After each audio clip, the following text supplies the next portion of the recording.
In Orania, Reginald, a very good morning to you. We do apologize with regards to the break in transmission there. We lost you a bit. Just recap for us what's happening in Orania today.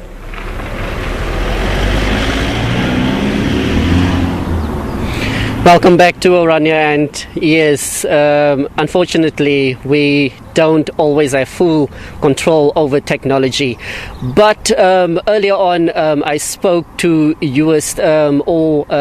people here in Orania just to get their sense of how they are experiencing lockdown. Now before we cut off earlier on, I was joined by Peter, and I'm going to bring him in again just to ask you, Peter, how are you experiencing the COVID-19 lockdown as an Orania resident?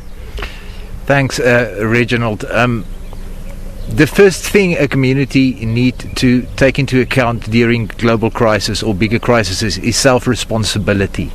What we in Orania try to do is to take responsibility for our own people, our own safety, and how we handle it. It affects everyone. It affects the economy, the people, the schooling systems. But we took control of it by taking responsibility. And I think with today being Freedom Day, I also want to say that freedom is a big amount of responsibility for you and your own.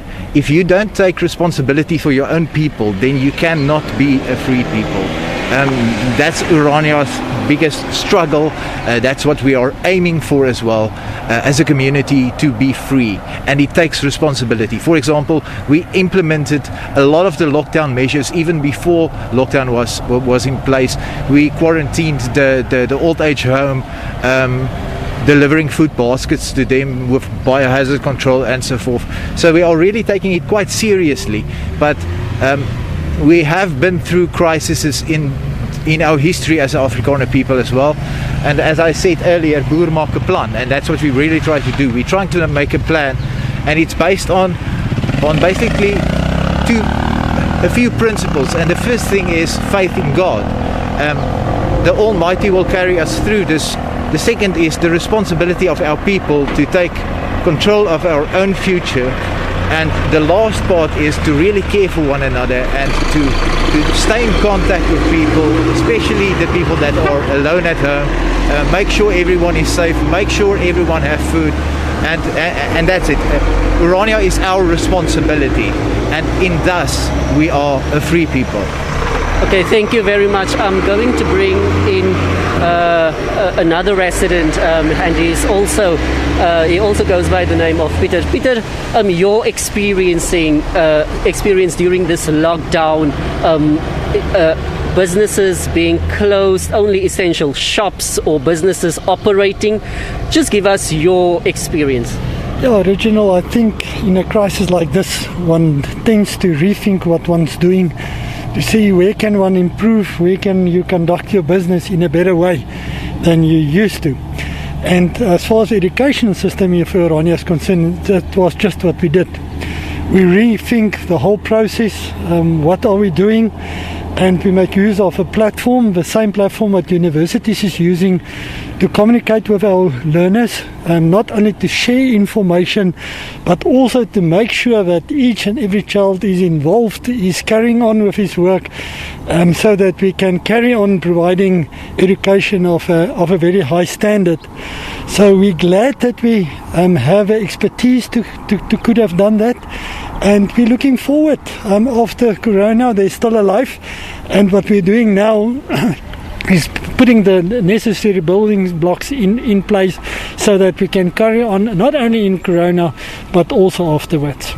Thank you very much. Just lastly, I'm going to bring in Magdalene, and she is a business owner here in Orania. Magdalene, a struggling economy during this COVID-19 pandemic lockdown for many. How are you surviving? Yes, I think like Peter and Peter said, is we have to think out of the box. It is a big issue for a lot of people, but I think in Orania we by being creative and see this as an opportunity. We could create actually a lot of work. Me myself, I have a call center, and in this time I had to send my personnel to home, and they're working from home, from their cell phones and other technology. And because of other economies and people that can't do the work from home, we could get from that work, and the persons that do the call center work is doing it from home, and they do a good job. So I think economically we will get stronger out of this. It's a crisis, we learn from it, and we think out of the box, and that problem solving will get us stronger. Thank you very much. Well, Blaine, there you heard from residents and a business owner here in Orania that while we are facing this COVID-19 pandemic, and which is regarded as a crisis, they say they are still praying for divine intervention, doing everything they can to get the economy also here in Orania back on its feet again. We know that the children are also at home getting online classes, businesses not operating as essential services closed. So Orania is still under the South African government's rules and regulations, and we heard early on from US Freedom, the head of Orania movement, that they've done screening and testing, and that they are happy that there's no positive case of the coronavirus here in Orania. All right, Reginald Witbooi lifting the curtain, giving us a window into what is happening in Orania today. We thank you very much indeed, my friend.